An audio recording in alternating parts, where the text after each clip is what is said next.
குரு பகவானுக்கு அப்படி ஒன்றும் பெரிய நல்ல பலன்களை செய்யக்கூடிய அமைப்புள்ள இல்லையே அப்படின்னு நினைக்கிறவங்க எல்லாருக்குமே 3ஆம் இடத்தில் இருக்கக்கூடியவர் பாக்கியத்தை பார்ப்பார். பாக்கியம்னா வயதிற்கேற்ற வகையில் ஒவ்வொருத்தருக்கும் ஒவ்வொரு பாக்கியம் வேணுங்க. 15-16 வயசு படிக்கிற பையனுக்கு 10th நல்ல மார்க் எடுக்கணும். 18 வயசு பையனுக்கு காலேஜில் நல்ல விதமாக சேரணும். +2 நல்ல மார்க் எடுக்கணும். 21 வயசு தாண்டினா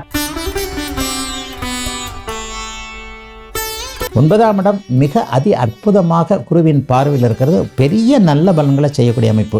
9ஆம் இடம் பாக்கியஸ்தானம்ன்றதுனால வியாபார பெருமக்கள், விவசாய பெருமக்கள், தொழில் முனைவோர் எல்லாருக்குமே ஒரு லாபகரமாக இல்லாத அமைப்பு. வியாபாரம் பண்ணுறேன், தொழில் பண்ணுறேன், ஏதோ வியாபாரம் ஆகிற மாதிரி தான் தெரியுது. கல்லாப்பட்டியில் காசை காணாங்க, வியாபாரம் மட்டும் நடந்துக்கிட்டு இருக்கு. வீட்டுக்கு 10 பைசா எடுத்துகிட்டு போக முடியல. இந்த மாதிரியாக லாப அமைப்புகள் இல்லாமல் இருந்தவர்கள் எல்லாருக்குமே 3ஆம் இடத்திற்கு இன்னொரு விசேஷத்தை சொல்லணும். உங்கள் தைரியம் அதிகமாகும், வாய்ப்புகள் கிடைக்கும். இது வரைக்கும் யாரை பார்க்கணும்னு நினச்சிக்கிட்டு இருக்கிறீங்களோ, ஒரு ஊரில் ஒரு பெரிய மனுஷன் இருப்பார், உங்கள் மாவட்டத்தில் ஒரு பெரிய மனுஷன் இருப்பார். பணத்தால் பெரியவராக இருக்கலாம், அதிகாரத்தால் பெரியவராக இருக்கலாம். குணத்தால் பெரியவங்கள நம்ம பெரியவங்கன்னு சொல்கிறதே இல்லை. ஏன்னா இது 3ஆம் இடத்தில் குரு இருக்கின்ற காரணத்தினால் உங்களுடைய திறமைகளை வெளிப்படுத்தக்கூடிய ஒரு வாய்ப்புகள் கிடைக்கக்கூடிய குரு பயிற்சியாகவும் இது இருக்குங்க. ஆக மொத்தத்தில் உங்களுடைய வயதிற்கு ஏற்றாற் போல 3ஆம் இடத்தில் இருப்பவர் 9, 11, 7 போன்ற நல்ல பாவகங்களை பார்க்கக்கூடிய காரணத்தினாலும் அட்டமாதிபதி தான், 8 தான். ஆனால் அவர் 8க்கு 8 தானே உச்சமாகிறார். கெட்டவன் கெட்டிடில் கெட்டிடும் ராஜயோகம்னு சில பலமொழிகள்லாம் இருக்குங்க. அது இந்த மாதிரியான அமைப்புள்ள பொருந்தும். சாதகமற்ற அமைப்புகள் 3ஆம் இடத்துல குரு உச்சமாவதால் ஒரு நல்ல கிரகம் வலிமை அடைகிறது.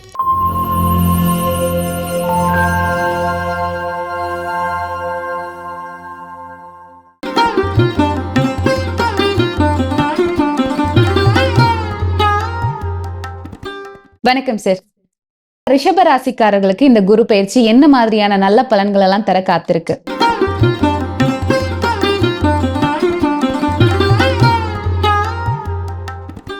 ரிஷபராசிக்காரர்களுக்கு உண்மையிலேயே யோக பலன்களில் நடக்கக்கூடிய அமைப்பு தான் அந்த குரு பயிற்சியின் மூலமாக உண்டுங்க. என்னங்கய்யா, 2ஆம் இடத்தில் இருக்கிறவர் 3ஆம் இடத்திற்கு மாறுகிறாரே. இந்த 3ஆம் இடம் குரு பகவானுக்கு அப்படி ஒன்றும் பெரிய நல்ல பலன்களை செய்யக்கூடிய அமைப்புள்ள இல்லையே அப்படின்னு நினைக்கிறவங்க எல்லாருக்குமே 3ஆம் இடத்தில் இருக்கக்கூடியவர் பாக்கியத்தை பார்ப்பார். பாக்கியம்னா வயதிற்கேற்ற வகையில் ஒவ்வொருத்தருக்கும் ஒவ்வொரு பாக்கியம் வேணுங்க. 15-16 வயசு படிக்கிற பையனுக்கு 10th நல்ல மார்க் எடுக்கணும். 18 வயசு பையனுக்கு காலேஜில் நல்ல விதமாக சேரணும். +2 நல்ல மார்க் எடுக்கணும்.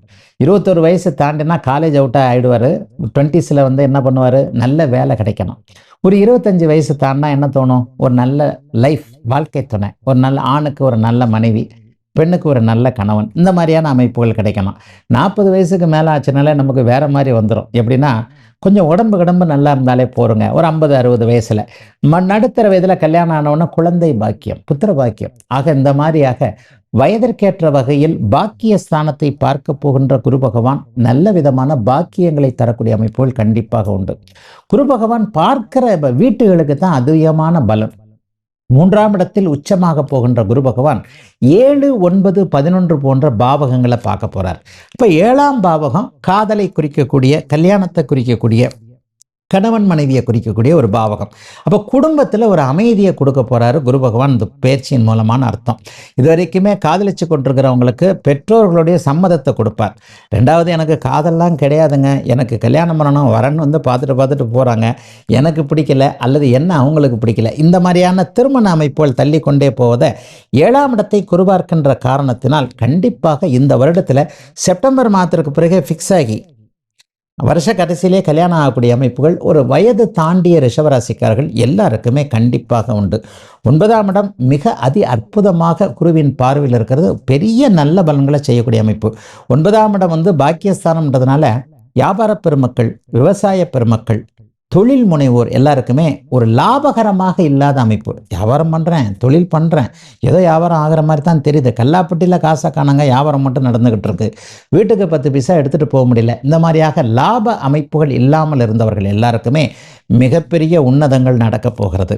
11ஆம் இடத்துல ஏற்கனவே சனி பகவான் இருக்கிறார். அது ஒரு நல்ல அமைப்பு. இன்னும் 1 வருஷத்துக்கு அவர் அங்கேயே இருப்பார், அடுத்த ஜூன் மாதம் வரைக்கும். அந்த ஒரு வருடம் வரைக்கும் உச்சகுரு பகவான் இப்போது சனியை பார்க்க போகின்ற காரணத்தினால் ஏற்கனவே நல்ல பலன்களை கொடுத்து கொண்டிருக்கின்ற சனியை சற்று கூடுதலாக தூண்டக்கூடிய அமைப்புகள் இந்த உச்சகுருவின் பார்வைக்கு உண்டுங்க. அப்போ அதன் மூலமாகவும் உங்களுக்கு நல்ல நன்மைகள்லாம் இருக்கும். அண்ணன் அக்கால்கள் பிரச்சனை இருந்தவங்க எல்லாருக்குமே ரிஷபராசிக்காரர்களுக்கு நான் எங்கே எல்லாத்தையும் நான் தான் செஞ்சுக்கிட்டு இருக்கிறேன், அண்ணனும் அக்காலும் இருக்கிறாங்கன்னு தான் பேர். ஏற்கனவே சொத்து பிரிக்கிறது, அந்த பிரிக்கிறது, இந்த பிரிக்கிறதுல கொஞ்சம் ஒரு மாதிரியான கடினமான அமைப்புகள் இருக்குது. அண்ணன் தானே எனக்கு கொஞ்சம் விட்டு கொடுக்கணும்ல, அக்கா தானே எனக்கு கொஞ்சம் நல்லது செய்யணும்ல, அண்ணன் ஒரு அப்பாவுக்கு தந்தைக்கு சமம் தானே, அக்கா அம்மாவுக்கு சமம் தானே, ஏன் கூட 2 பேரும் போட்டி போட்டுக்கிட்டு இருக்கிறாங்கன்னு இருக்கக்கூடிய ரிஷபராசிக்காரர்களுக்கு அவர்களின் மூலமாகவே நன்மைகள் நடக்கக்கூடிய அமைப்புகள் கண்டிப்பாக உண்டுங்க. விவசாய பெருமக்களுக்கும் கொஞ்சம் நிம்மதியாக இருக்கக்கூடிய தன்மையில் உண்டு. மொத்தத்தில் பார்த்தீங்கன்னா 3ஆம் இடத்திற்கு இன்னொரு விசேஷத்தை சொல்லணும். உங்கள் தைரியம் அதிகமாகும், வாய்ப்புகள் கிடைக்கும். இது வரைக்கும் யாரை பார்க்கணும்னு நினச்சிக்கிட்டு இருக்கிறீங்களோ, ஒரு ஊரில் ஒரு பெரிய மனுஷன் இருப்பார், உங்கள் மாவட்டத்தில் ஒரு பெரிய மனுஷன் இருப்பார். பணத்தால் பெரியவராக இருக்கலாம், அதிகாரத்தால் பெரியவராக இருக்கலாம். குணத்தால் பெரியவங்கள நம்ம பெரியவங்கன்னு சொல்கிறதே இல்லை. ஏன்னா இது கமர்ஷியல் வேர்ல்டு. இன்றைக்கி உலகம் இருக்கக்கூடிய கலியுகம் இல்லையா? பணத்தில் உயர்ந்தவனைத்தான் உயர்ந்தவர்னு நம்ம சொல்கிறோம். அப்போ நம்மளை விட அந்தஸ்தில் உயர்ந்தவர்கள் யாருடைய அறிமுகமாவது இந்த ஒரு வருஷத்தில் இந்த குருப்பெயர்ச்சி காலத்தில் 3ஆம் இடத்துல குரு உச்சமாக இருக்கிறனால உங்களுக்கு கிடைக்கும். அவர் மூலமாக லைஃப் கொஞ்சம் மாறக்கூடிய தன்மைகள் குருப்பெயர்ச்சியில் உண்டு. நீங்களே ஒருத்தரை நினச்சிருக்கலாம், ஏற்கனவே நம்ம தூரத்து சொந்தக்காரர் இவர், இல்லாத ஊரில் இவர்கிட்ட கொஞ்சம் நெருக்கமாகிறதுக்கு ஒரு சான்ஸ் கிடைச்சதுன்னா பெரிய அளவில் நம்ம இது பண்ணலாமே அப்படின்னு யாரையாவது ஒருத்தரை பிளான் பண்ணியிருப்பீங்க. அல்லது எனக்குள்ளே ஏகப்பட்ட திறமை இருக்குது, கலைத்துறையில் மட்டும் எனக்கு எழுதுறதுக்கு, நடிக்கிறதுக்கு, பாடுறதுக்கு, மியூசிக் போடுறதுக்கு சான்ஸ் கிடச்சதுன்னு வச்சுக்கோங்க, நான் தான் ஏன் இன்னொரு இளையராஜா, நான் தான் ஏன் சூப்பர் ஸ்டார் அப்படின்லாம் நிறைய பேர் எழுதிருப்பீங்க இல்லையா? அவர்கள் எல்லாருக்குமே 3ஆம் இடத்தில் குரு இருக்கின்ற காரணத்தினால் உங்களுடைய திறமைகளை வெளிப்படுத்தக்கூடிய ஒரு வாய்ப்புகள் கிடைக்கக்கூடிய குரு பயிற்சியாகவும் இது இருக்குங்க. ஆக மொத்தத்தில் உங்களுடைய வயதிற்கு ஏற்றாற் போல 3ஆம் இடத்தில் இருப்பவர் 9, 11, 7 போன்ற நல்ல பாவகங்களை பார்க்கக்கூடிய காரணத்தினாலும் இவர் 12, 13 வருடங்களுக்கு ஒரு முறை உச்சமாக இருக்கக்கூடிய அமைப்பில் இருக்கக்கூடிய காரணத்தினாலும் ரிஷபராசிக்காரர்களுக்கு சோதனைகளை விட நல்ல விதமான சாதகமான பலன்களை தரக்கூடிய அமைப்பாகத்தாங்க அமைஞ்சிருக்கு. இந்த 2026 ஜூன் மாதம் 2ஆம் தேதி மாறக்கூடிய உச்சகுரு பயிற்சி. சார், குரு நல்ல பலன்களை கொடுத்தாலும் ரிஷபராசிக்காரர்கள் ஏதாவது விஷயத்துல கவனமா இருக்கணுமா சார் இந்த வருடம்? இந்த குச்சகுரு பயிற்சின்னு அதுக்குத்தான் சொன்னேன். சாதகமற்ற, அதாவது அட்டமாதிபதி தான், 8 தான், ஆனால் அவர் 8க்கு 8ல் தானே உச்சமாகிறார். கெட்டவன் கெட்டிடில் கிட்டிடும் ராஜயோகம்னு சில பலமொழிகள்லாம் இருக்குங்க. அது இந்த மாதிரியான அமைப்புல பொருந்தும். சாதகமற்ற அமைப்புகள் 3ஆம் இடத்துல குரு உச்சமாவதால் ஒரு நல்ல கிரகம் வலிமை அடைகிறது. நல்லவன் பெரிய ஆளாகிறான், கெட்டவன் பெரிய ஆளானா என்ன நடக்கும்? உங்களை தூக்கி போட்டு மிதிப்பான், உதப்பான், உங்களை கெடுப்பான். நல்லவன் பெரிய ஆளானா என்ன நடக்கும்? நமக்கு 4 காசு கொடுப்பான்ல, நம்மளை ஆதரிப்பான் இல்லையா? அதுதாங்க அந்த குரு பயிற்சியில் நீங்கள் புரிஞ்சிக்க வேண்டியது. உங்களுடைய அட்டமாதிபதியாகிய 8க்குடைய சாதகமற்ற பலன்களை தரக்கூடிய குரு இப்போது 3ஆம் இடத்தில் உச்சனாகி அவருடைய இன்னொரு வீடான 11ஆம் வீட்டை பார்க்க போவதால் போன மாற்றத்தை விட 2ல் இருந்ததை விட 3ல் நல்ல பலன் செய்ய போறாருங்க. குரு பயிற்சி ரிஷபராசிக்காரர்களுக்கு நல்லாவே இருக்கும். இந்த வருஷம் நடக்கக்கூடிய குரு பயிற்சி, இந்த 2026 ஜூன் மாதம் 2ஆம் தேதி நடக்கக்கூடிய இந்த குரு பயிற்சிக்கு ஒரு பெரிய எதிர்பார்ப்பு இருக்குது. என்ன அப்படின்னு பார்த்தீங்கன்னா, ஏறத்தாழ 12, 13 வருஷத்துக்கு ஒரு தடவை குரு பகவான் உச்சம் என்கின்ற ஒரு அதி உன்னத நிலைமையை அடைவார். அதாவது ஒரு வெகு பலமான ஒரு கிரகம், ஒரு நல்ல கிரகம், ரொம்ப பெரிய அளவில் நல்லாவே இருந்ததுன்னா கொஞ்சம் அது இந்த மாதிரி சொல்லணும்னா, ஒரு பணத்தை கொடுக்கக்கூடிய மனம் இருக்கக்கூடிய பணக்காரன்னு வச்சுக்கோமா. எல்லா பணக்காரருக்கும் தானம் கொடுக்கணும், தர்மம் கொடுக்கணுன்ற ஒரு எண்ணங்கள் இருக்காது. அப்போ ஒரு பணம் இருந்தும் கூட ஏழைகளுக்கு உதவக்கூடிய, இல்லாதவர்களுக்கு உதவக்கூடிய மனம் இருக்கக்கூடிய ஒரு பணக்காரர் பெரும் கோடீஸ்வரராக இருந்தார்னு வைங்க, அவருடைய பணம் நல்ல வகையில் செலவாகும் இல்லையா?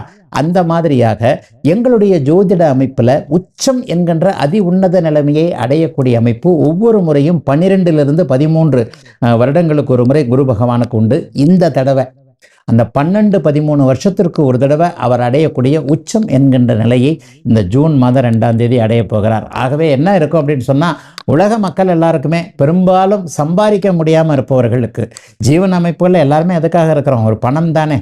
பணத்தை சம்பாதிக்க முடியல, எங்கே தேடுவேன் பணத்தை, எங்கே தேடுவேன் அப்படின்னு புலம்பிக்கிட்டு இருக்கக்கூடிய ஒரு எளிய மக்கள் அனைவருக்குமே இந்த குரு பயிற்சியில் ஓரளவிற்கு நல்ல பலன்கள். அவரவருடைய பிறந்த ஜாதக அமைப்பு 12 ராசிக்காரர்களுக்கும் பொதுவாக தான் அந்த குரு பயிற்சி பலன்களை சொல்கிறோம்.